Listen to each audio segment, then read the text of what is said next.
Assalamualaikum warahmatullahi wabarakatuh.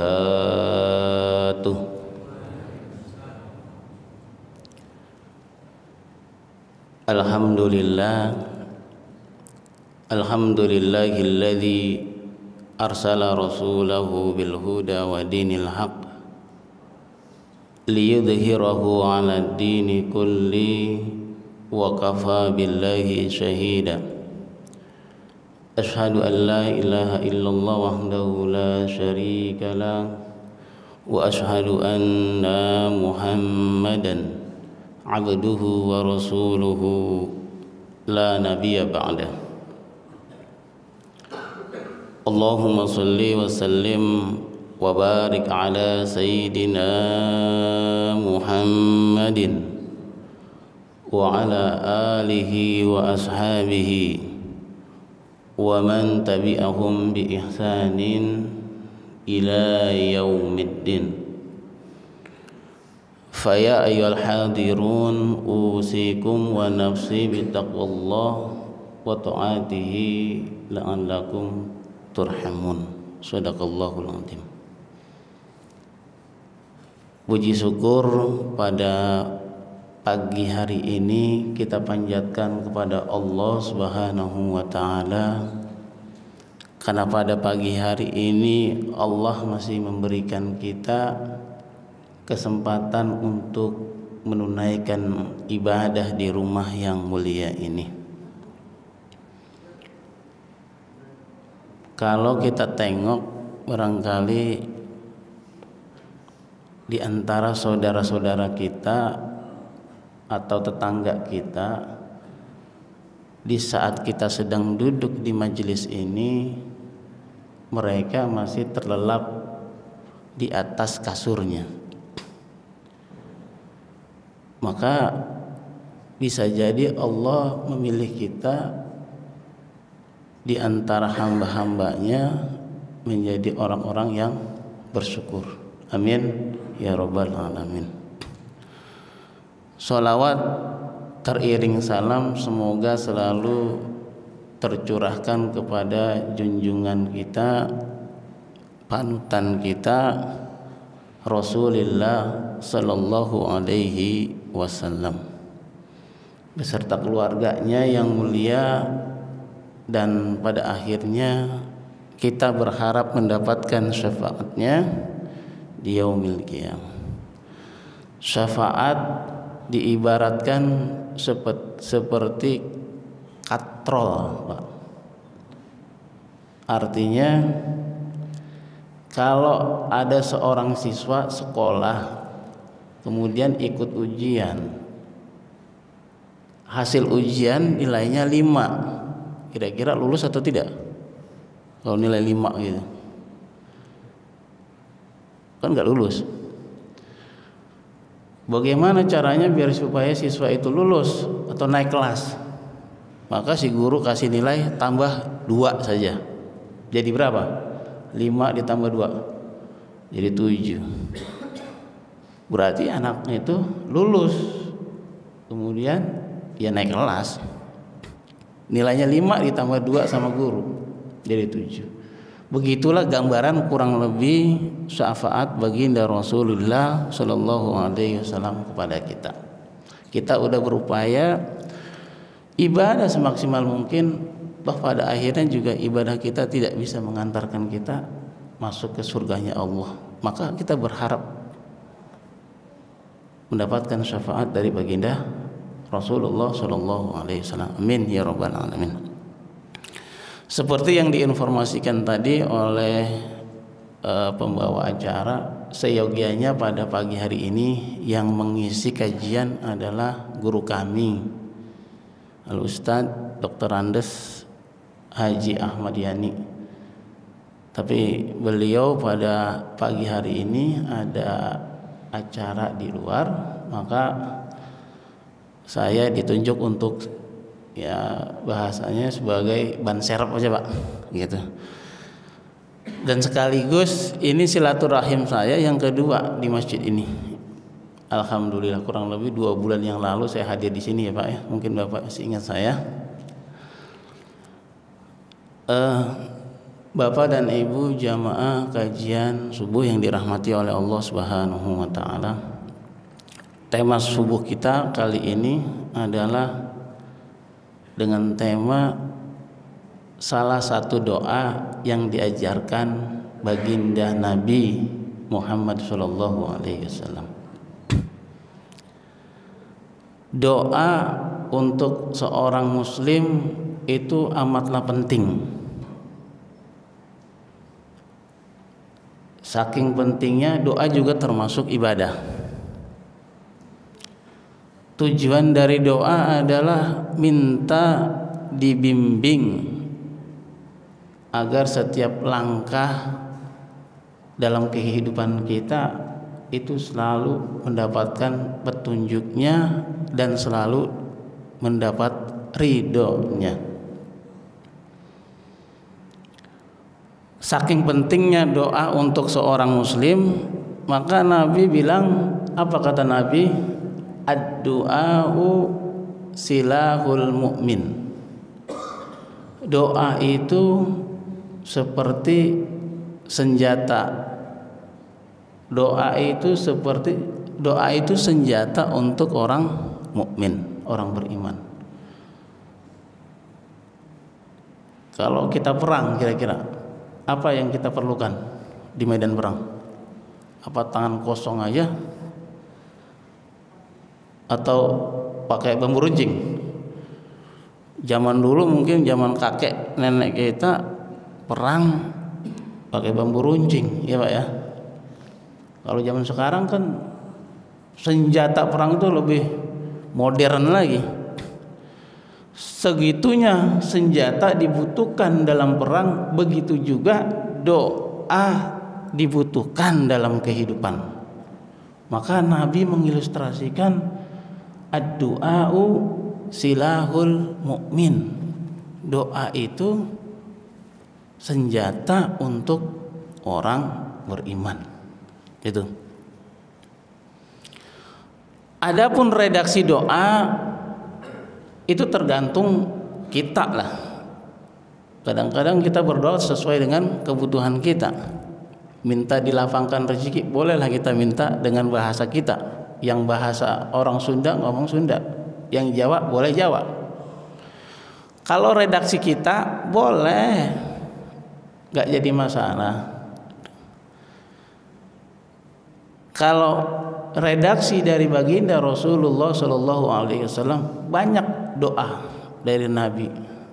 Tapi pada kesempatan pagi ini saya hanya mengambil satu doa yang diajarkan oleh baginda Nabi, yang beliau setiap ba'da sholat subuh selalu memanjatkan doa ini. Doanya ringkas dan mungkin kita sudah menghafalnya. Apa kata itu baginda Rasul?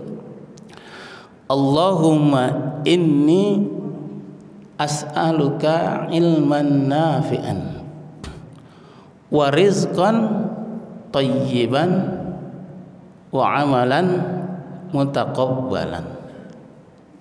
Singkat doanya. Kita hafal ini doa ini. Gitu.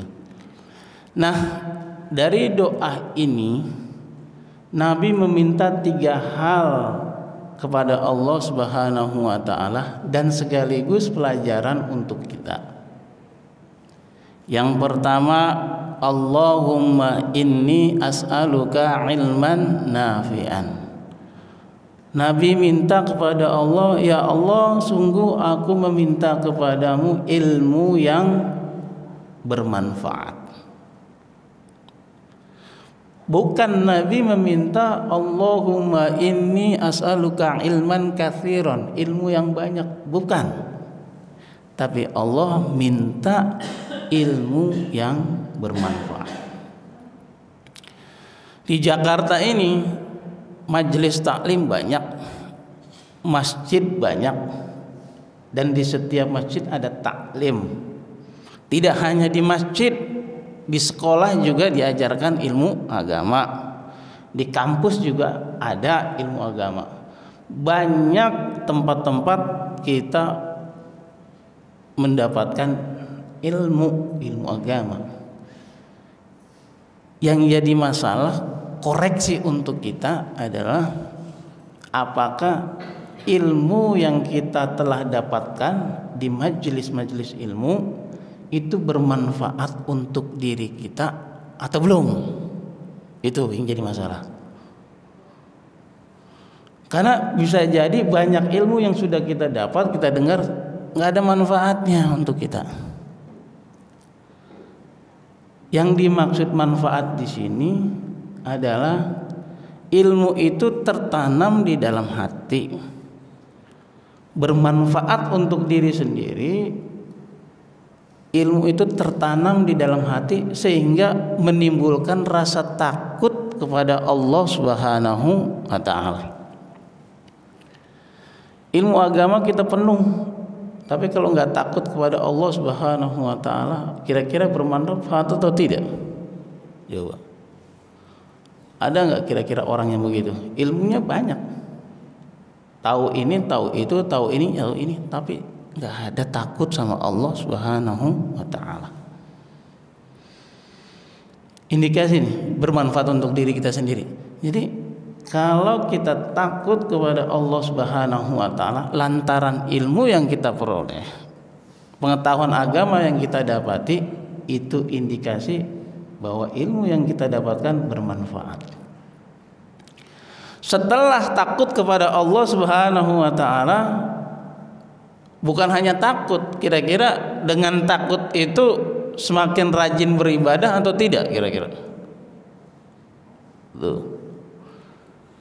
Takut kemudian rajin ibadah, mawas diri, jangan-jangan ibadah saya tidak diterima, jangan-jangan yang tadi saya lakukan salah. Begitu. Itu indikasi kalau ilmu yang kita dapatkan untuk diri kita bermanfaat.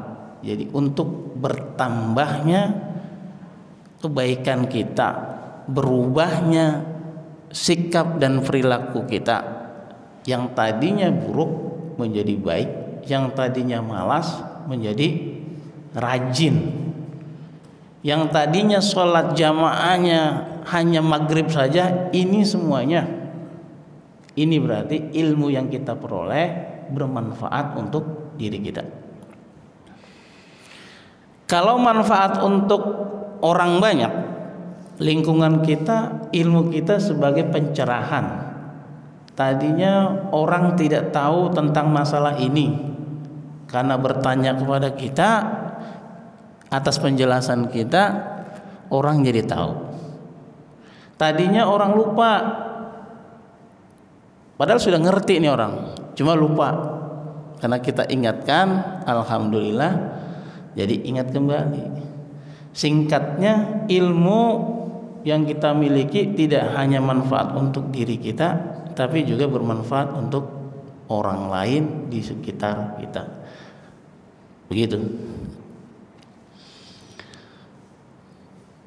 Ulama-ulama terdahulu itu ilmunya sangat bermanfaat untuk kita. Buktinya apa? Imam Syafi'i dengan ilmunya menulis buku. Buku yang terkenal itu kan yang dipakai banyak karyanya. Nah, buku-buku imam-imam, ulama-ulama terdahulu itu masih bermanfaat sampai saat ini.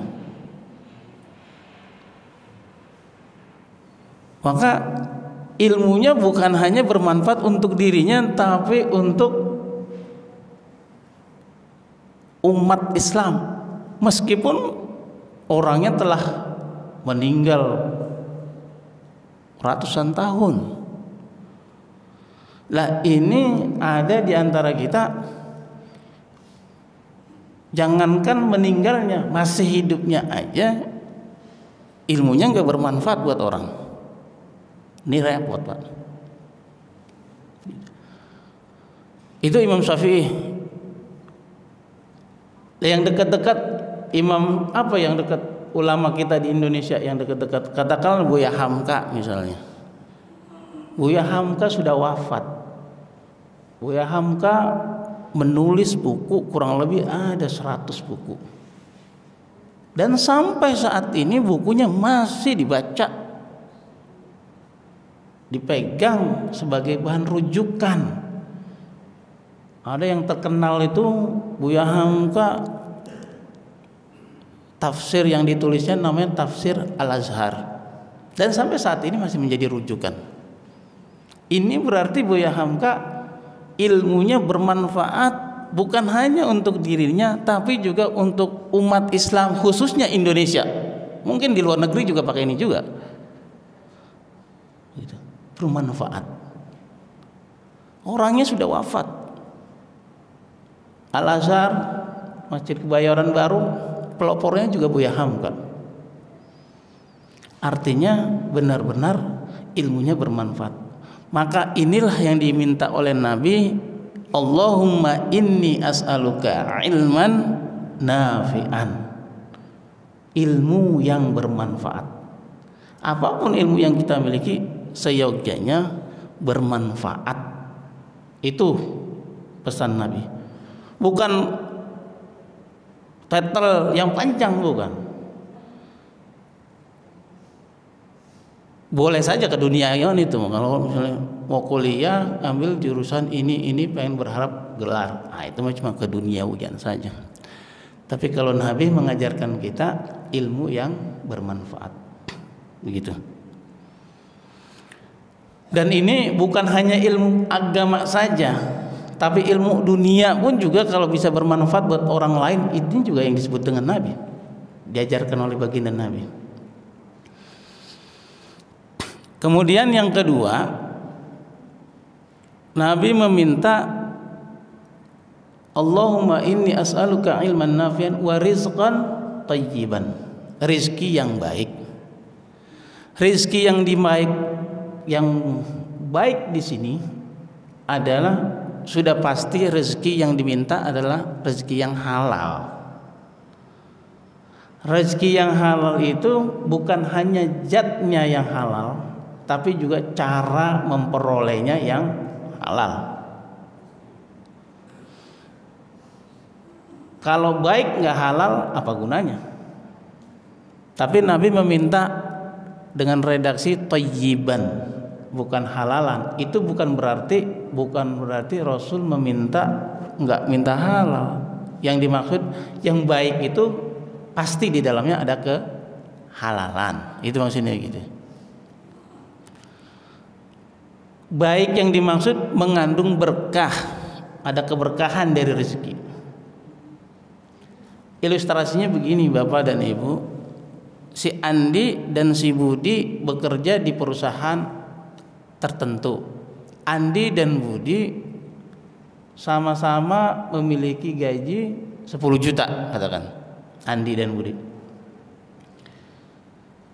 Kalau si Andi dengan gaji 10 juta itu hanya untuk keluarganya saja, baik atau tidak itu kira-kira? Baik.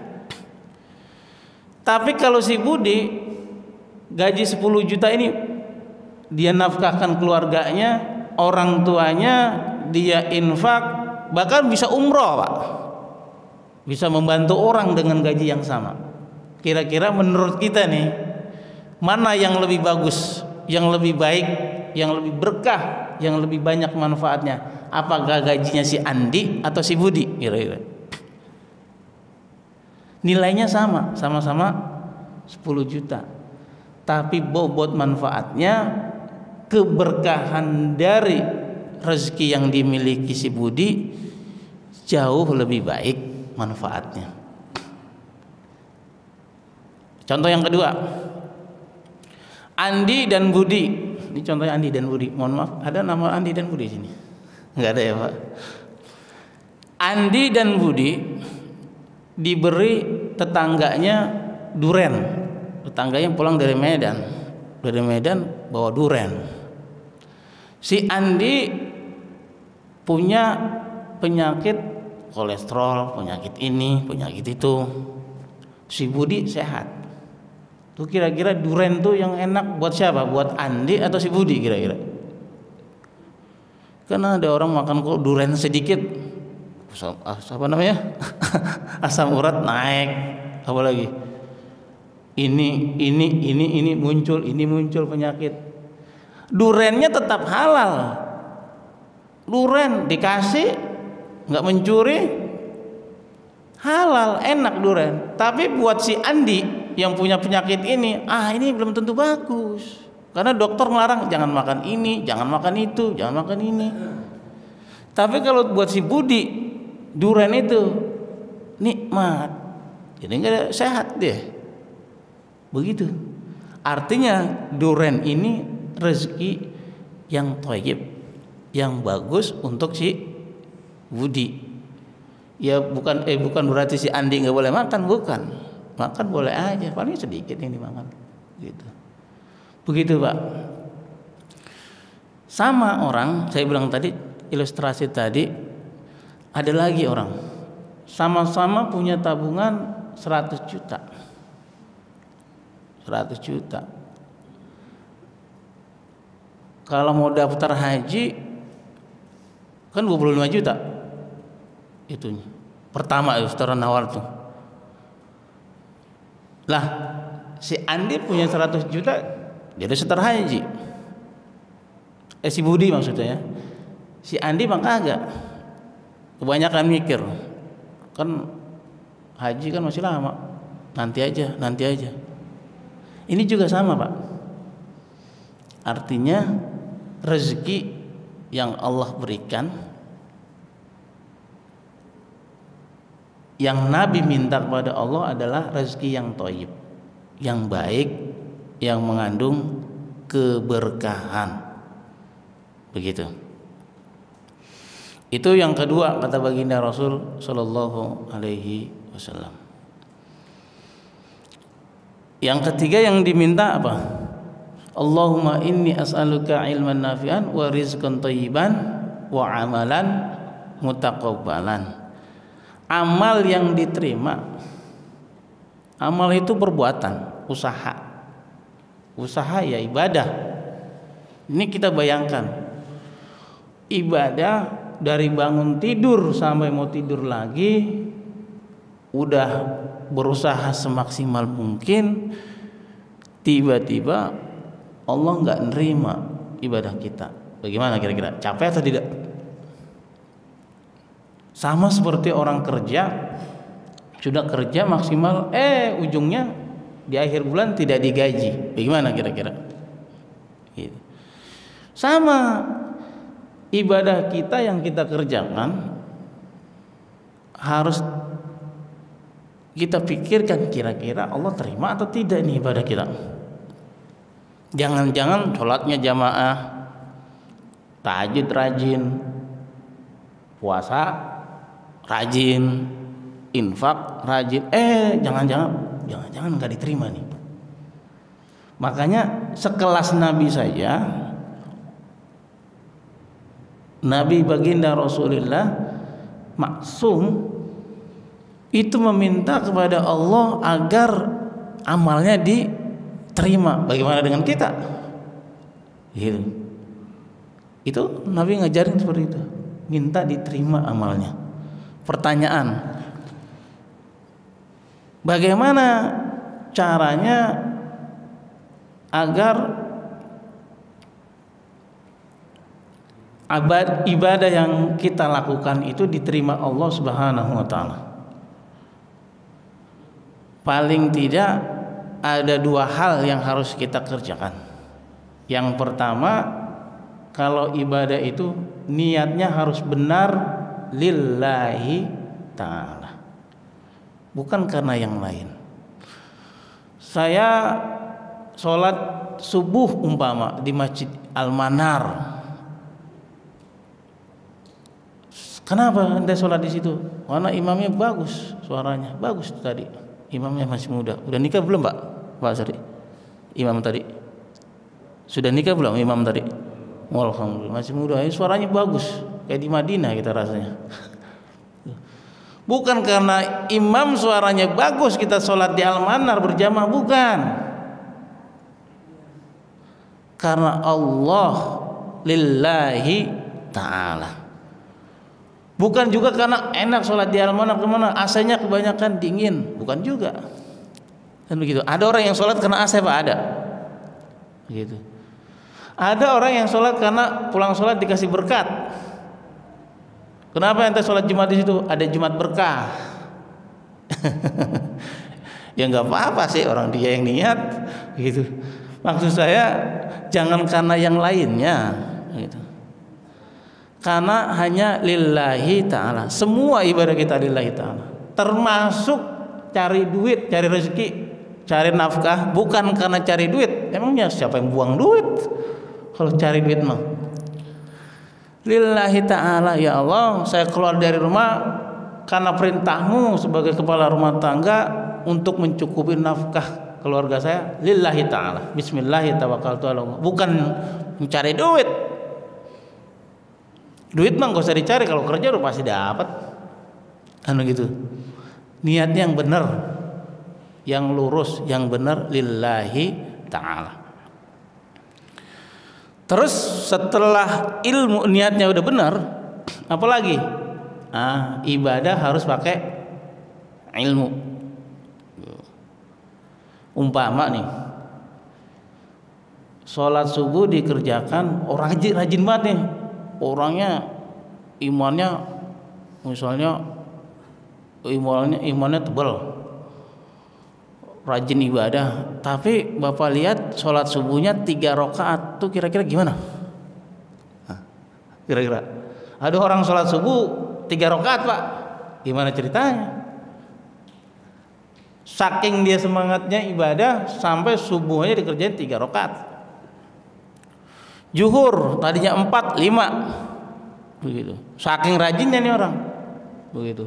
Puasa wajib katakanlah sebulan, kurang lebih 30 hari. Ini mah kagak. Begitu orang takbir dia masih puasa, karena suka puasa katanya.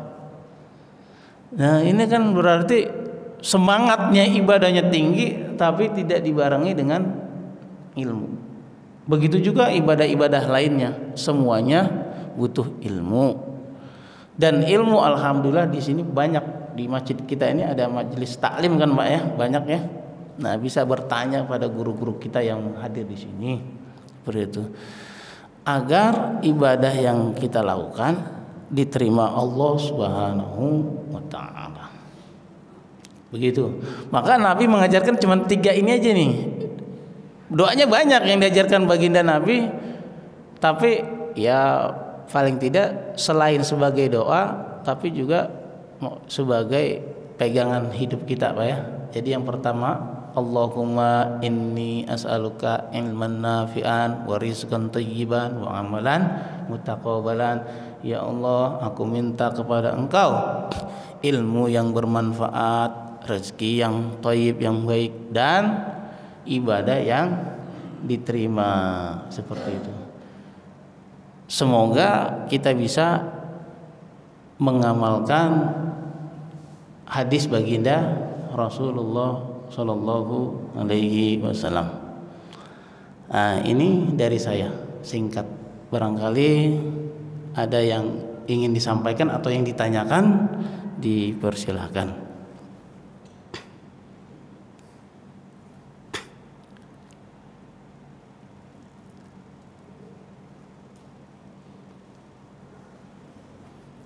Gak ada, Pak? Baik jamaah yang dirahmati oleh Allah Subhanahu wa taala, kalau tidak ada yang ingin ditanyakan, maka kajian ini bisa kita cukupkan sampai di sini.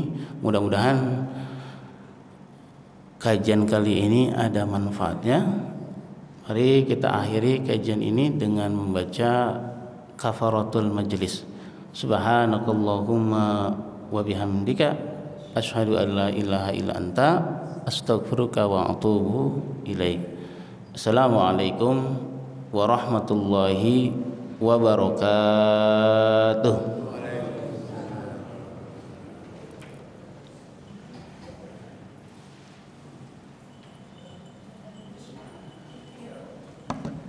Jazakallah. Terus baru anak muda.